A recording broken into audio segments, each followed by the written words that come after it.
What up, YouTube? It's your boy Ghost. I'm coming to you from inside my truck. I have the beautiful Tiffany Hanna from Prime Inc. So I'm gonna ask her a little Q&A. This is our first meet and greet. She came out here to SoCal. So here we go. So as a female driver, what's your take and view on this industry? It's rough. It's tough. It's double standard all the way around. You gotta grow some thick skin, you know, if you're gonna be a woman and survive out here. What I say all the time is, especially me, I say I'm triple minority. You know, I'm a woman, I know I'm chocolate, and I'm in a predominantly male-oriented field. So constantly on an everyday basis, I have to prove myself. I shouldn't have to, but every time I put a trailer in a hole, I'm constantly saying, hey, I love this thing called trucking. They trying to test my gangster. So you drive for Prime Inc.? I do, yes I do. How do you like driving for Prime? I love it. I mean, they taught me how to treat my drivers, you know. Through Prime, I've purchased 4 other trucks. I run them up under another company.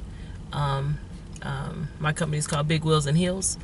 But again, yeah, I love driving for Prime. I like teaching. Do you get a lot of like looks, because you know how like Prime, y'all have all the fixed up trucks? Yeah. Stop it. Yeah, everybody's always flagging me down. You pay for that or Prime pay for that? No, I pay for that. Out of pocket.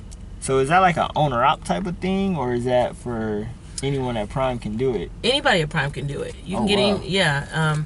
On the lease side, let me say that, not on company trucks, but on the lease side, if it's something you want to put on it, you know, you just give them a, you know, idea or whatever, you know, go over to Stripes and stuff. They'll lay it out, and then they send that through leasing. So leasing, they look at it and say, they approve everything, you know. Pretty much. I think, was it LaShawn had his face on it? Yeah. On his first truck, yeah, the red one, yeah. I remember that. That's the first time I met him. Like his whole body on the other one. Yeah, on the was it the yellow one? Is it the blue one? No, it was on the blue one. Or it was black. It was the black Cascadia. Yeah, that's the the black one. You're right. It's black and blue, but yeah, all black. Yeah. And then let's see. So what division do you pull for? I'm a reefer driver.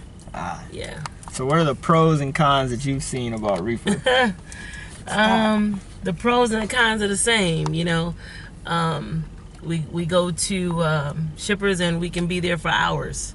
You know, I say that I get the most sleep, you know, as a reefer driver that I've ever did, driving, whether it be flatbed, whether it be dry van, you know, you just got to learn to go to sleep.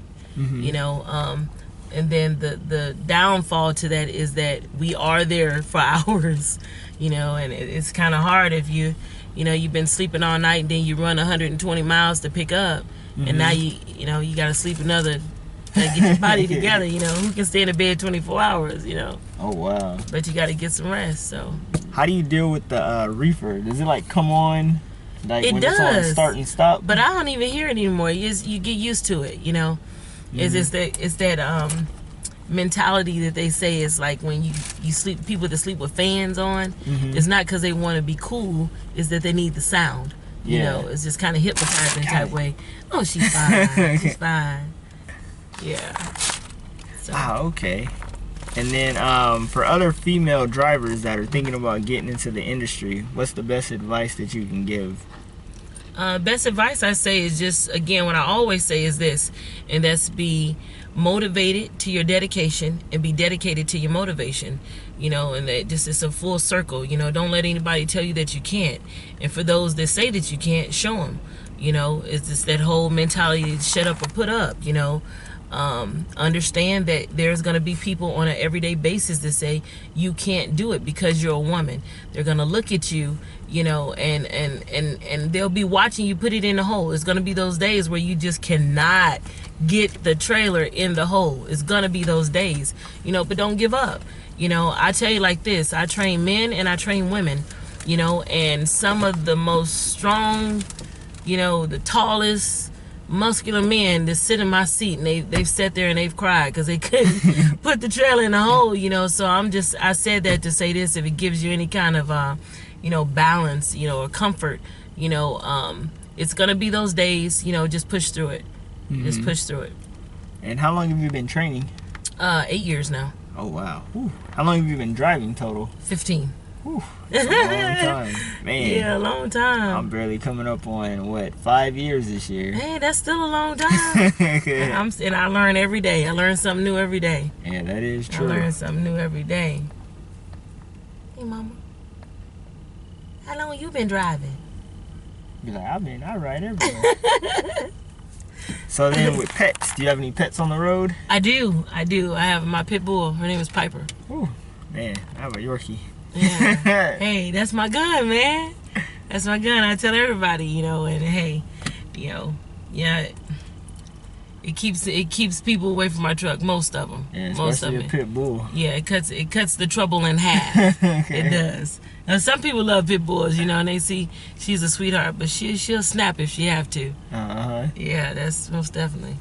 Well, yeah, I don't want to keep you up. I know you got to get back to sleep because you got a run to do, and I do too. I got to run tonight. Oh boy. Yeah, I'm headed to Mesa, Arizona tomorrow, but I got to go to Lancaster, which is about 2 hours away, up where SoCal lives. Okay. To go pick up my next load. Then I'm putting my truck in the shop because it's having regen issues. Yeah. Are you running? Is it running DEF? Yeah, it's the DEF. Are you running it less than a fourth of a tank? It's been on full, but the thing is, it's not sucking the DEF out. Okay. So my tank, I filled it up like a week ago, and it's still full. And I'm going about 2,500 miles. Yeah.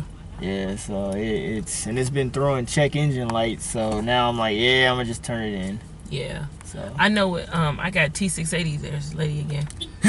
But and if I run it, what I notice is that I tell my drivers do not run it anything less than a half a tank. Let that be your. I don't like him either. That's what I'm talking about. Shotgun boy. It's a 357 right here. But if you run it at a fourth of a tank, it messes up the whole exhaust. The whole exhaust system. And that's what I was told, So now that stays full. It's very inexpensive too. So every time I get fuel, I just fill it up. Yeah, because at our yard, it's real cheap to buy it there, but it's been full, and I'm like, yeah. Usually after a week, it's like at half a tank. So that's how I know something's going on because it's still full. And then it was flashing at one point. So is it skipping like, jumping? Not really. It's like more it's missing? just the DEF light's flashing like it's empty, but it's full. Like, it's weird. Yeah, you need to get that fixed. Yeah. Yeah. But yeah, it's your boy Ghost. I'm about to sign out. So love, peace, prosperity, and catch me in the next video. Deuces.